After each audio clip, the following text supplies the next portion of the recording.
Welcome to the Denver Gazette Sports Podcast. I am your host, Chris Schmedeke. We are back after a little bit of a hiatus, and we are coming back at one of the busiest times of the year as college football is on the horizon. So I am joined by Tyler King. And again, I have two questions for Tyler.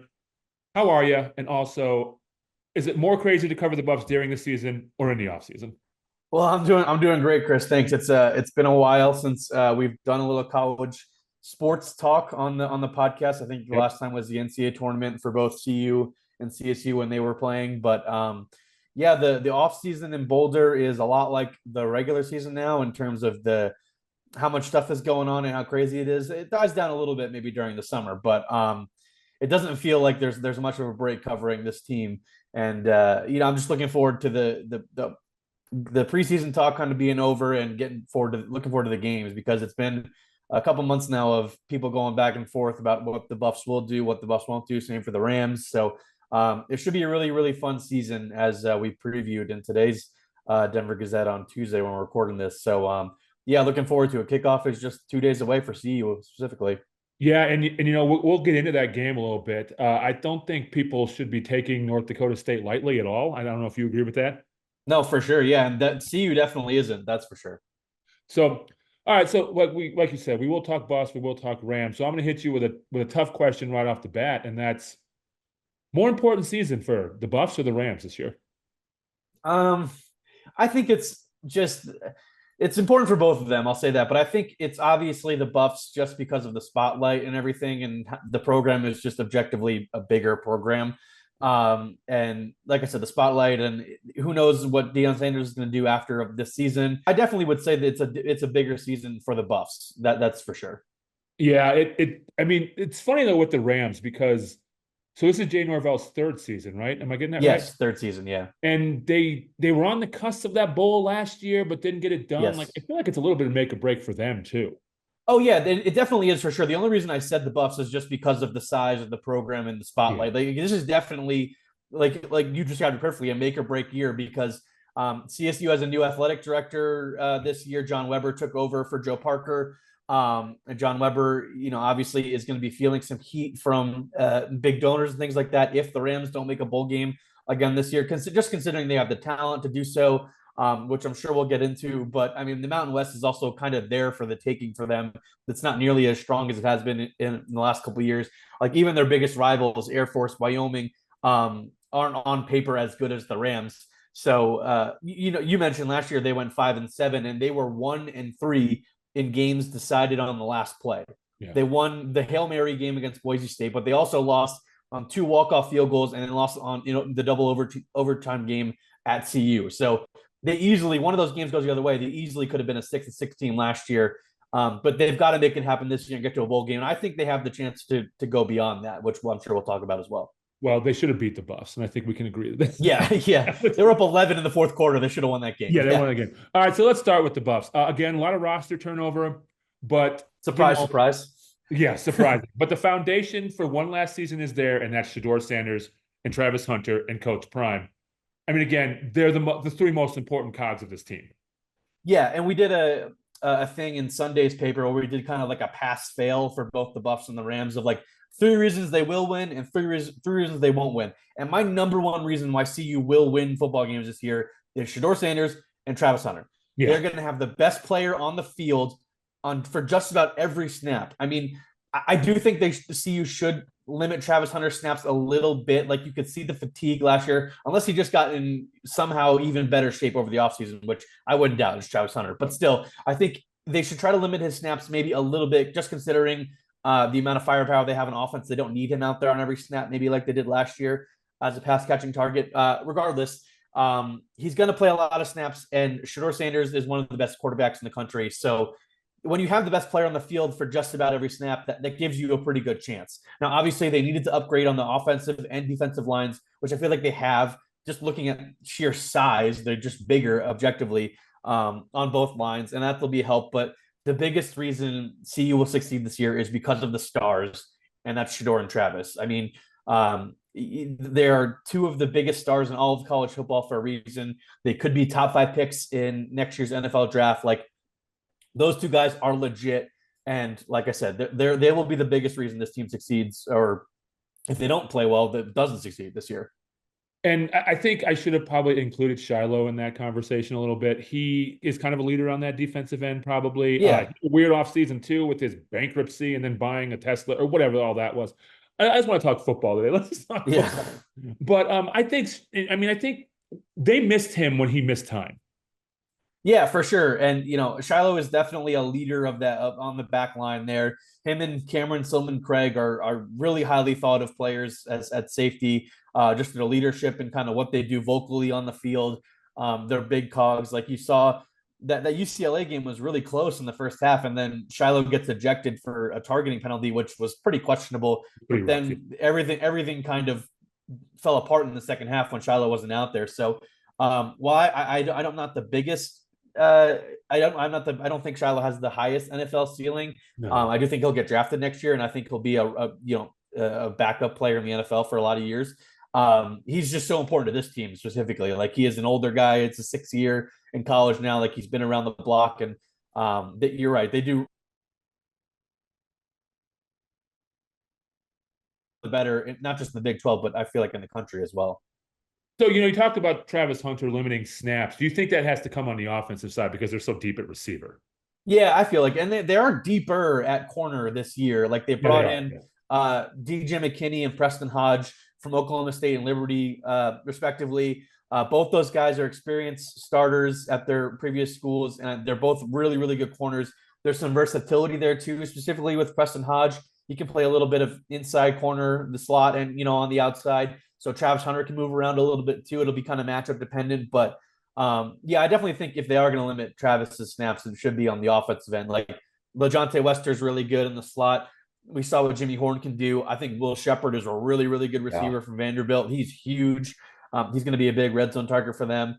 They've got some other guys too. Terrell Timmons from NC State has impressed. Omarion Miller last year as a freshman had one big half and then kind of disappeared, but he's got all the talent in the world. So yeah, I definitely think they can limit Travis offensively. Like he doesn't have to be out there for every snap. Jimmy Horn's still on the team too. Yeah. I mentioned Jimmy Horn. Yeah, he's another speedy guy in the slot. He had some drop issues last season, but it seems like he's ready to have a big year this year, even though he might be like the 3rd or 4th target on the offense. So let's talk about them on offense a little bit because again, Pat Shurmur is the offensive coordinator. As a Bronco fan myself, I shiver. But they have a pretty talented running back in this transfer from Ohio State, and are they going to use him? We'll see. It's definitely a block first position at running back. They've made that clear during fall camp. They're going to try to throw the ball more than they're going to run it. That's for sure. But I do like Dallin Hayden. He had a really big 2022 season at Ohio State as a true freshman. He kind of got thrust into action because of some injuries, but then some of those guys got healthy last year, and he didn't really get nearly as many touches. So he talked to us kind of earlier in fall camp, and he's excited to have a bigger workload and kind of show that he can be a guy that can be relied on. We'll see who the other running back they use is because they have 4, maybe 5 guys that are in contention right now to get snaps, and they like to really only use 2. I'm pretty sure Dallin Hayden's going to be one of them. Charlie Offerdahl might be the other. I don't know. He's not a walk-on anymore. He's been running with the first team offense like all fall camp. So we'll see. There's some other interesting guys. Michael Welch is a true freshman who was here in the spring and impressed. Isaiah Augustave is an Arkansas transfer who played last year as a true freshman. Brandon Hood is another true freshman that they really like. So they like to use a 2-man rotation at running back. And that could change game to game, but we'll see who those 2 guys are on Thursday night. I think Dallin Hayden will be one of them for sure, but it'll be interesting to see who the other guy is. Well, I mean, their talent is receiver and Shador, so I kind of make sense that they should throw the ball as much as possible. Yeah, I mean, they are loaded at wide receiver. It is one of the most talented and deepest rooms in the country, I feel like, especially when you get outside the SEC. It certainly is that, like I said, with Will Shepard, Jimmy Horn, LeJontay Wester. These are all experienced guys who play a lot of college football, have racked up a lot of yards, catches throughout their careers. And I think Shador Sanders has so many weapons to get the ball to that I feel like even if the offensive line play isn't as good or as improved as it maybe needs to be, I think he'll be able to get the ball out quick enough that they'll avoid some of the disastrous sacks they had last year. Well, the big struggles were, of course, offensive and defensive line last year for sure. Yeah. They have improved there. They got Jordan Seaton, who is was what was he, top 5 recruit, best offensive line recruit in the He country. was a top offensive tackle recruit. Yeah, he was like a top 20 overall. He was overall player in the country. I mean, he's a 5-star. Like So I he's a mean, blue chip prospect. his job is to protect Shanoir Sanders as much as possible. But they also got some interesting transfers on the offensive line as well. Yeah, they definitely went heavy on experienced transfers. I mean, Seaton was one of the, is the lone exception in terms of high school guys you can expect to play right away. I mean, they don't really go after high school guys that they don't think can play right away. That's just kind of how they are. Seaton's obviously going to start at left tackle, but they got Justin Mayers from UTEP, who is really close to Shador. Looks like he's going to start at one of the guard spots. I think left guard. Khalil Benson is an Indiana transfer who's a big kid, but it looks like he's going to start at right guard. Hank Salinskis is back, the Cherry Creek kid who played a little bit last year, made a couple starts. He'll be the starting center. And at right tackle, it looks like it's going to be Tyler Brown, who was forced to sit out last year. He was an all-conference player at Jackson State for Deion Sanders in 2022. Was kind of that big story last year where he was forced to sit out. And I actually wrote about him for our college football preview section today. Looks like he's going to start right tackle, and he's a big, strong kid. They like him out there. He's reliable at right tackle. So it's a position he hasn't played before this year, but they're confident in him. So it is a brand new kind of offensive line. None of the guys that are going to start on Thursday were consistent starters last year. So they've got a job to do, and it feels like they've had time to build some chemistry. All those guys we're here in the spring kind of working together. So none of them were summer transfers like last year. We were kind of plugging guys in. So it feels like it should be a little bit different this year for sure.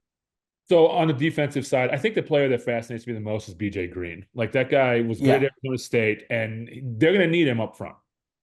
Yeah, for sure. I mean, he's probably the most productive transfer they brought in on the defensive line. I mean, he was a really good player at Arizona State. He's a preseason all Big 12 player this year. So that kind of tells you how people think of him. I think he could be in for a big season. He's a really bright kid, a fun guy to talk to. It's been cool seeing him this summer and now kind of getting into fall camp up at CU. But I think the biggest thing for him is that he should be able to kind of not face as many double teams as he did at Arizona State, where he was kind of the lone guy. Like CU did bring in more than just him. You got 2 guys from Pitt in Deion Hayes and Samuel Okunlola. So both those guys were pretty productive last year. They've got some other guys as well, because they kind of had to remake that whole defensive end edge rusher group. Arden Walker's back, another one of the few Colorado kids on scholarship. He's back. Tajah McCoy was a true freshman last year that didn't really see the field a lot. They're high on him. So it should be a much deeper defensive end room, and you should see more of a rotation. And I don't think you'll be seeing, BJ Green get as many double teams. And that really could allow him to be a kind of a big wrecking force on the defensive line and getting in the backfield. They just didn't do that enough last year, whether it was tackles for loss, sacks, whatever. They just weren't living in opponents' backfields like you need to be successful as a defense. As a team, they got off to that great start last year, and then there were some more expectations, and we know how it went the rest of the year. This team has expectations again, too, moving to the Big 12. How do they deal with it? Do you think they deal with it all right? I mean, because last year they did not deal with it well.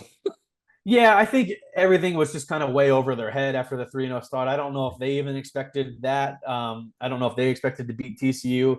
I mean, I had them beating both Nebraska and CSU at home. Like I had them starting 2-1. That makes sense, yeah. And then finishing 4-8, which they ended up doing. But I think everyone just kind of quickly overestimated this team after 3-0 start. And then, they kind of got they sent back down to earth a little bit in that Oregon game when they got blown out. But I mean, there were still a ton of expectations for this team internally, at least, and they just didn't live up to it. And I don't know, it's just really hard in the first year for a coach when you're kind of trying to reset a culture and things like that. I think they'll be able to handle it a little bit better this year, especially considering, like you said, the main guys are back, even though a lot of the complementary pieces have changed throughout the offseason. The main guys are back. I think they'll be able to handle this season a little bit better. And they're moving to a conference that's pretty wide open. Utah coming with, they're pretty good. Arizona should be pretty good. Okie State's always pretty good. K-State, but it's kind of like, I don't think anyone can agree on who's going to be in the Big 12 title game. No, that's for sure. I mean, I think there's a clear top tier. We have Utah, Kansas State, even Kansas, Oklahoma State.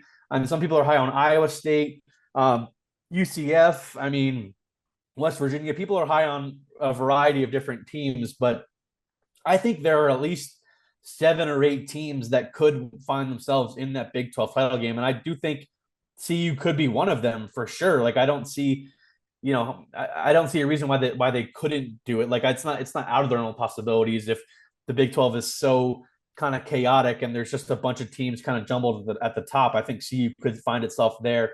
I picked Utah to win it just because I'm kind of betting on Kyle Whittingham. They've got a bunch of 7th-year guys that have been around that one Pac-12 title. So Utah's that's just kind of the program Utah's been. I like Kansas State as well. Avery Johnson's an interesting quarterback, a dual threat guy. If Kansas can keep Jalen Daniels healthy at quarterback, they're going to be really, really tough to beat.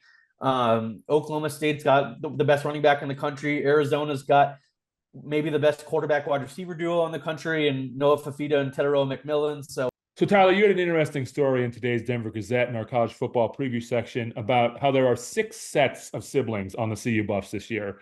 I had never seen anything like that before, and there really seems to be a sense of family within the Buffs program right now.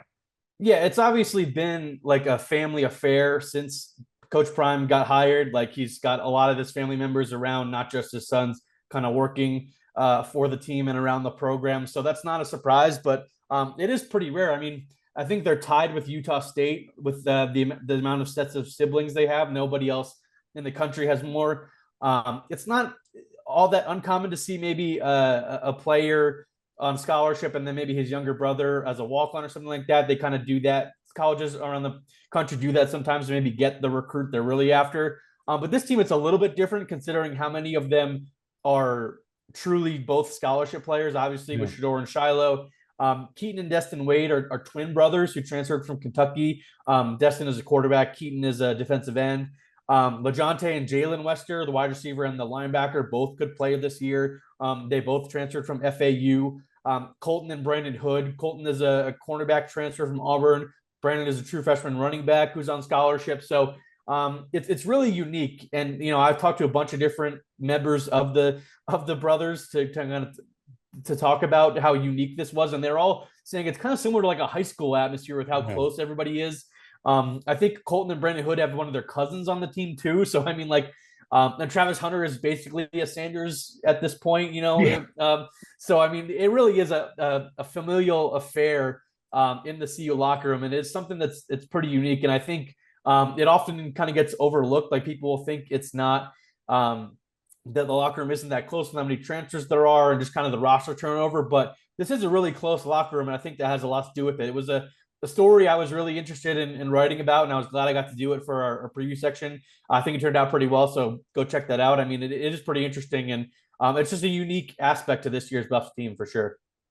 So do they see Wade as like the quarterback after Shedeur, or does it not matter? No, and Ryan Staub is the QB2 for sure. Pat Shermer said that yesterday, that he is solidly their backup quarterback, and he could be the future at quarterback for CU after Shedeur leaves after the season. So they're pretty high on him. Like he played in that Utah game last year, the only start Shedeur didn't make, and he played pretty well. It was a close game against Utah. I thought he played well for a true freshman and making his first start, and he's had a pretty good offseason for them. So he has won that QB2 job. He will be the backup quarterback this Thursday. And then, I don't know, Destin might be like the QB3 behind Ryan Staub. So we'll see what happens with that. But Ryan Staub, definitely an interesting guy to watch going forward. We've talked about their roster building numerous times about with the transfers and everything. I mean, I know you have said that you feel that Deion may leave after this year. Like I know that's been very common talked about. If he does, is this program in a bad way again? I think so. Yeah. Like, I do too. I mean, like they have to capitalize on this era, however long it is, and hire someone that can keep the momentum going, or at least keep some of the interest. Because obviously you're not going to replicate that, but at least somewhat keep interest up nationally, because that's what it has been. I mean, obviously it was important to re-drum up interest locally as well, because even that had really subsided during the Durrell era. But yeah, I mean, it is going to be tough. Like this was a risk, and it's paid off for CU and for Rick George hiring Deion. Like they were one of the few programs willing to do this, and it's worked for them. Like it's been a success. But whenever the post Deion era does come, like it could come this year, it might not. Who knows? Maybe he does really want to stay at Colorado and wants to keep continuing coaching college football without his sons. We'll see. Like I'll believe that when I see it, basically. But if he does, then I think CU could be poised to really capitalize in this era of the Big 12 where it's kind of still kind of wide open and they could be still recruiting well every year. Like I don't think that'll go away if Deion stays. So it'll be interesting to see what happens when he eventually does leave. But I who knows when that actually will be. I mean, that's just my general skepticism about him.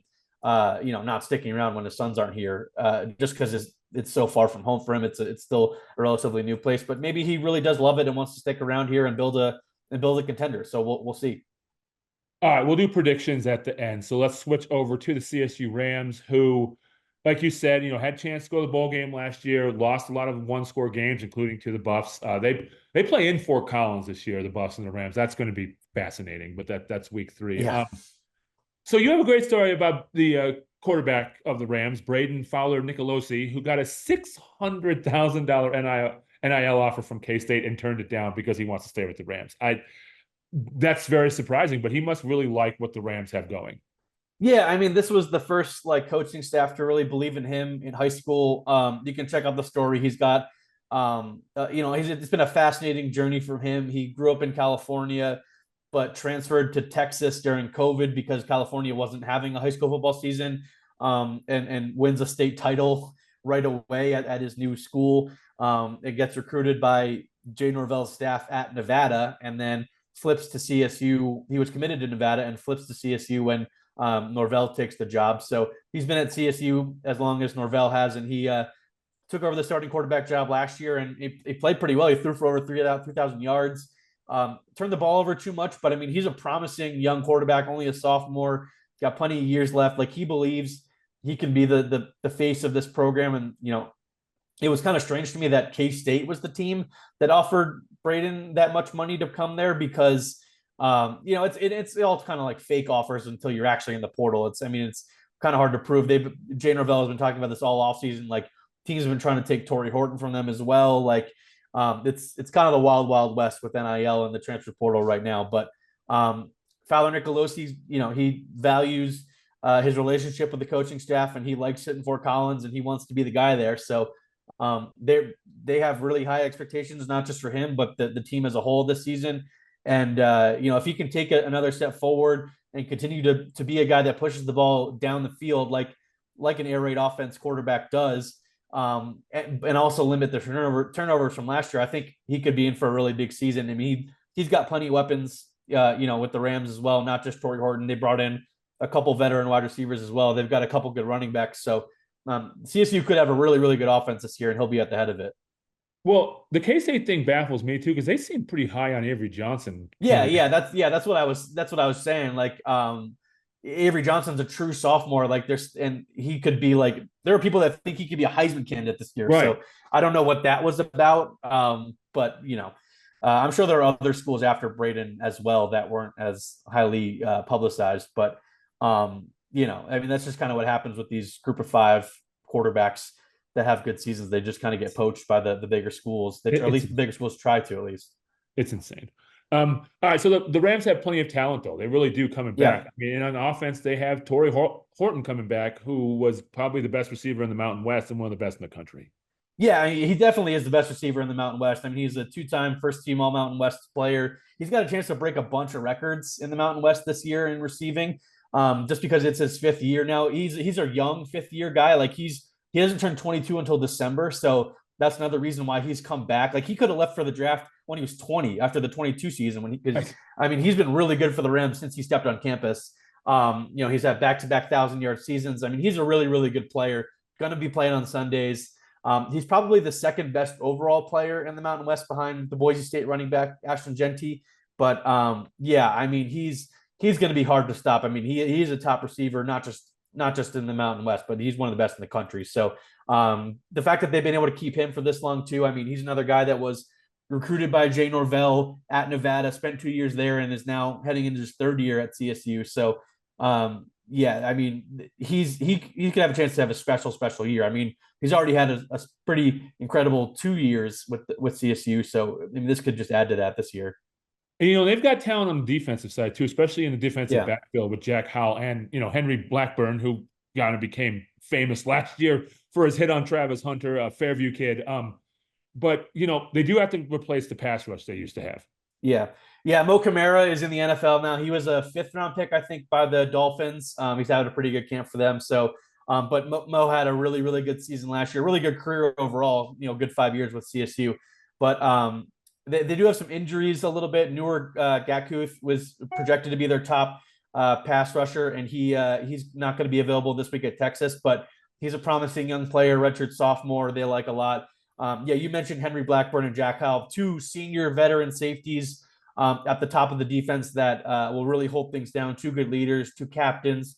I like their linebacking duo. Chase Wilson got to start play last year. He's from Arvada. Boom Jock is a true sophomore who played a little bit last year. He's a huge kid. He actually took Mo Kamara's number 8, so you'll still be seeing that in the field. He's my projected breakout star for the Rams this year. So I do like some of the defensive personnel they have. I think if there is one concern, it's definitely on the defensive line. They might have some trouble getting to the quarterback. I don't know how bad their run defense might be okay, but we'll see if anybody kind of steps up on the edge and is able to kind of somewhat replace what Mo Kamara did last year, kind of getting the quarterback. And he was double-digit sack guy. I mean, he was living in opposing backfield. So that's something they'll be missing, and they're going to have to try to replace that a little bit this year. I'm just looking at their schedule. They do have to go to Air Force in the Mountain West, but they do Yeah. get Wyoming at home. They get, some other teams at home. It sets up pretty well for them this year. Yeah, they don't play Boise State or UNLV, Right. who are probably the two best teams in the Mountain West. They have to go at Fresno State, who I think where they were picked third in the preseason poll. CSU was fifth, I believe. I had CSU fourth. But I mean, Fresno State's had a coaching change. Jeff Tedford kind of retired this offseason due to medical reasons. So there's some uncertainty there, even though the roster is pretty set. That's probably their toughest road game in the conference at Fresno State late in the year. But I mean, they play Nevada, New Mexico, Utah State, San Jose State, kind of teams at the bottom of the conference. And like you mentioned, Wyoming and Air Force, two teams who I think CSU is objectively better than this year. Now, can they get over the hump and beat those teams in kind of an emotional game? We'll see, but they should be favored on paper. Brent Brigham in the Springs has written about kind of the turnover Air Force has had and kind of how many new guys they'll be relying on up and down the depth chart. So like I said, it is all there for the taking for CSU. And, I have them at 8 wins in my prediction. I think that's a little optimistic, but I think they really could get there. I think they are one of the better teams in the Mountain West this year.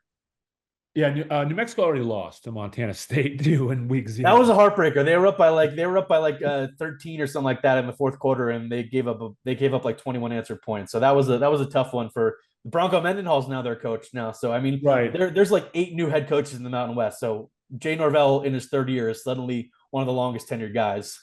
We talked about Norvell a little bit at the beginning, but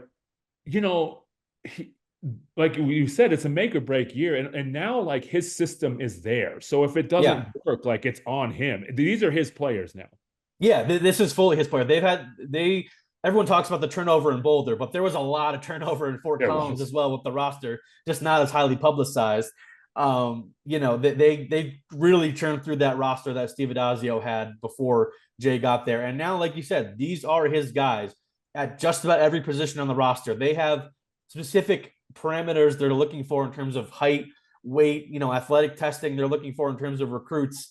And they've got all those guys now. Now, some of them are pretty young still, but these are Jay Norvell's guys. He's the guys he's brought in from high school ranks, mostly a little bit of the transfer portal. But like you're exactly right. If it does not work this year, there's going to be a change that's going to need to be made because there's less and less patience now in college football. Like there's going to be pressure on CSU to take advantage of this automatic playoff spot for the top group of 5 team. And they've got the facilities and the funding and the potential to be a contender for that spot in the coming years. It's just all about kind of putting it together with the right head coach. And this has got to be the year for Jay Norvell to prove that he's that guy. So, all right, let's talk more predictions here. Let's do week 1 first, then we'll talk about seasons. neither of us are picking CSU to beat Texas. No, But no, I'm not. I just looked it up. They're 33.5 point dogs. Do they cover? Let's just do that. Do they cover? Yeah, I think so. They I didn't think so cover too. against Michigan a couple years ago, but that was Jay Norvell's first game at CSU, and that, like I said, was a really unique situation with a bunch of guys actively leaving the program that week. So, I think they will cover. I don't know if Texas is going to be eager to put up, win by 40, 50 points. I think there's a very clear talent gap. Yes. But from a team that was in the playoff last year in Texas, and a team I had my playoff predictions in Saturdays in my college football insider this past week, and I have Texas in the national championship game. So that tells you what I think about the Longhorns. But I think CSU will cover. Maybe they lose by 31 and not 30, 34, or 35. All right, so let's go to the Buffs. North Dakota State coming to Folsom Field on Thursday night. You know, it's an FCS opponent that shouldn't be taken lightly. The Buffs have been here before, not in the coach primary, but they've been here before and they've Yeah. lost games like this. I mean, I think the Buffs win, but I think it's closer than people want it to be. Yeah, I think they'll cover I think the spread's close to 10 points now Yeah. in favor of the Buffs. It was at 6 to start, and Yeah. I think it's worked its way up toward 9 or 10 points. I still think they'll cover. I think it will be a close game throughout, but I think CU will get a late touchdown to stretch it to like 14 or 17 points. And they'll win something like 34-17, 37-20, 34-21, something like that. So I think CU will get a late touchdown to kind of ease some nerves, and they'll win by double digits. Well, and the Buffs kind of need to get this one because then Yeah, it's 2 Lincoln and 2 Fort Collins the following weeks. Like you don't want to go 0-3. yeah. There's definitely. I've seen some people say that there's a better chance CU goes 0-3 than they do 3-0 like last year, and I kind of believe that. Like I really don't see a world in which they beat both Nebraska and CSU on the road in back-to-back weeks. Like I really don't think they're going to lose to North Dakota State this week. I know that's a tough team to play, but I don't think they're going to lose. But Nebraska and CSU are going to be hungry to Yes. make up for those losses they had at Folsom last year. Nebraska is a different team. They've got a really, really good D line. They've got the freshman QB, 5-star QB, Dylan Raiola, who's the starter there. Like they're going to be rocking and ready to beat the Buffs, and which is like that place is going to be amped up for that game. Both those kickoffs are like late kickoffs.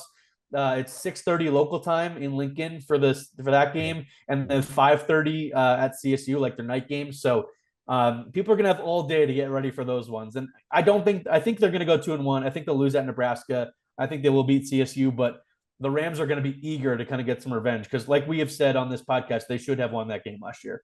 And with Nebraska and CSU, there's a little bit of I don't want to say bad blood, but there was a lot of talk Yeah, no, between those games. Yeah, And especially I think pregame too. There were some scuffles before both those games on the field, like with the players, just like not like just kind of just a little talking and all the players getting in a huddle and things like that. So there's going to be some animosity going in those games. so. Your season predictions were in today's Denver Gazette, but let's talk about them here. You had the Yeah. Bucks going 7-5, which gets them to a bowl game. Mhm. You know, it's tough to see. I guess I just don't know much about some of those teams in the Big 12. I think that's Yeah. what is always a hang up for me. Yeah, I mean, there's plenty of new teams as well. Like, and this is not this as we have written about and talked about. Yeah. This is not the Big 12 that CU left 13 No. years ago. Like, Texas is gone, Oklahoma's gone. Obviously, Nebraska left with them, but like UCF is here, BYU is here, Cincinnati is here, Yeah. Houston. They play both Cincinnati and UCF this season. Those will be both interesting games, but. And like all the other four corner schools joined CU in moving to the Big 12. So it is a very different conference. Some of the teams will be familiar. They play Baylor, K-State, Texas Tech, Kansas, Oklahoma State this year. But yeah, I think they'll go 2-1 in the non-conference with the loss in Nebraska, and then they'll find a way to go 5-4 in Big 12 play, and that'll get them to 7-5. So do you think Utah wins the Big 12? Probably. Yeah, probably. That's who I picked in the preseason. But I mean, Kansas State could be really good. Like I said, if Jalen Daniels stays healthy, Kansas could be really good. So Oklahoma State, you never know. Like that's a really experienced Arizona, team. I like Iowa State. Good. Yeah, Arizona would have been my preseason pick if Jed Fish hadn't left for Washington. I've written that multiple times this offseason. The fact that they kept both Noah Fafita and Tedero McMillan, their star quarterback and wide receiver, who played together in high school and came to Arizona together, is a miracle for them. They got Brent Brennan from San Jose State to be their coach. I mean, there's just some uncertainty there for me, but I still think Arizona is one of the more talented teams in the conference for sure. And so in the Big 12, when are they 20 teams in like 2 years? Yeah, maybe. Who knows if Florida State and Clemson are coming on board? I don't know. That's been a hot rumor as well. Who knows what's going to happen to ACC? Yeah. What's going to happen to the ACC, and who from there would come to the Big 12? It's going to be pretty crazy the next couple of years. But then, I mean, a lot of people I've been talking to have said like they feel like this is all going to blow up in the next couple of years anyway, or the next decade or so. Then we might find ourselves back at where we were, before all of this realignment happened in terms of the regular conference as we all remember. So who knows what's going to happen over the next 10, 15 years in college athletics. Anything's on the table, in my opinion. All right, so you went high on CSU, 8-4. Let's talk about that a little bit. You got them going 2-2 in non-conference play, and then getting 6 more wins in the Mountain West. Yeah, I do, and I think one of those losses will be at Oregon State, which is kind of a Mountain West team. Oregon State, Mountain West State too. Yeah, they're kind of Mountain West teams. Like they have that agreement where they're both playing all of the Mountain West teams this year, basically. So yeah, I have them losing at Texas versus Colorado, at Oregon State, and then I have them losing at Air Force. But I think I have them winning the rest of the games. Like I don't have them losing a conference home game this year. Like I do think they will beat Wyoming. And I think that late in the year they'll go at Fresno State and win. Like I think they're a good enough team to do that. And I really feel like this is the year they could be late in the year in contention to go to the Mountain West title game. I don't think they'll get there eventually, inevitably, but I do think they're going to be in contention. I do think this is the year that they prove that they're back on the right track as a program. So Boise State probably wins and gets that spot. Yep, that's who I had as the number 12 team in my playoff predictions. I had them as the top group of 5 team. So let's just talk about the 12-team playoff. It's going to be exciting, and I kind of can't wait to see how it all shakes out. Yeah, I mean, people have been calling it the most anticipated season in college football history, which, I mean, why not? Like, maybe for the first time ever, there's a legit 36 teams that go into the year with legit expectations to make the title, with the at-large bids, with the group of 5 champions that could exist. Like, there could be 30, 35 teams that feel like they have a legit chance to make the playoff in a couple months. And I think it's going to be fascinating. I'm looking forward most to the on-campus first-round playoff games. Like, those atmospheres are going to be pretty crazy. Like, I have home games at Notre Dame, Oregon, Georgia, and Ole Miss in my predictions for, like, on-campus playoff games. All those are going to be ridiculous atmospheres. Like, that's going to be crazy. And I think that's what I'm most looking forward to. And how many SEC teams did you have in there? I can't remember. I had 4. That was the most of any conference. I had 4 in the SEC, 3 in the Big 10, 2 ACC teams, 1 Big 12 team, and then 1 group of 5 team. So I actually didn't have Alabama making it from the SEC. I don't think they'll get in Kalen DeBoer's first year. So I had Texas, Georgia, Ole Miss, and Missouri, who's pretty good. So that's why I had Missouri. Wow. From the SEC. Yeah, they've got a top 5 pick at wide receiver. Oh yeah, they pull some upsets last year. They beat Ohio State in the Cotton Bowl last year in a New Year's Six game. Yeah, they beat them pretty good. Yep. All right, Tyler, thanks for coming on. Make sure to subscribe to this podcast on Apple or on Spotify. Tyler and I will be talking throughout the season about the Buffs, the Rams, and then before you know it, they'll be playing hoops. I mean, college sports is on the way. So make sure to check out Tyler's college football preview stuff over at denvergazette.com. Also, I'm going to plug my own content. I covered the BMW Championship all week last week, and all that content is still up on denvergazette.com. Today's cut day in the NFL, so we're going to have that at denvergazette.com too. So make sure to check all that out over there. And Tyler, we will catch up after week 1. Sounds good, Chris.